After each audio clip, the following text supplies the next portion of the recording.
साहेब आज निवडणुकीच्या शेवटच्या टप्प्यात येऊन पोहोचले आहे. आपल्या नगर अध्यक्ष पदासाठी आपण प्रचारासाठी आलाय ना, काय सांगाल आपण? काही दुर्दैव होतं की निवडणूक पुढे गेली, परंतु काय तो निवडणूक आयोग निर्णय होता. परंतु मला खात्री आहे की जिल्ह्यामध्ये 100% महायुतीला विजय मिळेलच आणि नेवाशामध्ये सुद्धा प्रचंड मतानं आमचे नगराध्यक्ष पदाचे उमेदवार डॉक्टर करण फुले आणि सर्व महायुती उमेदवार मोठ्या मतांनी देखील निवडून येतील असा मला पूर्ण विश्वास आहे. आपण काय सांगाल? आज शेवटच्या टप्प्यात आहे. सर्व निवडणूक ही जनतेनं हातात घेतलेली आहे.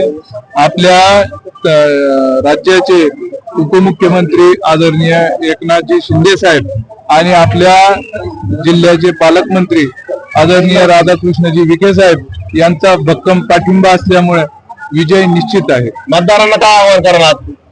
बस महायुतीला मतदान करून या विकासाच्या वाटेवर आणि प्रगतीच्या वाटेवर शहराला घेऊन जाऊया, एवढीच आपण सर्व मायबाप जनतेला विनंती करतो. आपण काय सांगाल? जास्तीत जास्त मतदान करावे ही जनतेला विनंती करेल. जे काही आहे ते जनता जनार्दन हे परवा मतपेटीतून दाखवून देणार आहे आणि महायुतीचा विजय हा निश्चित आहे.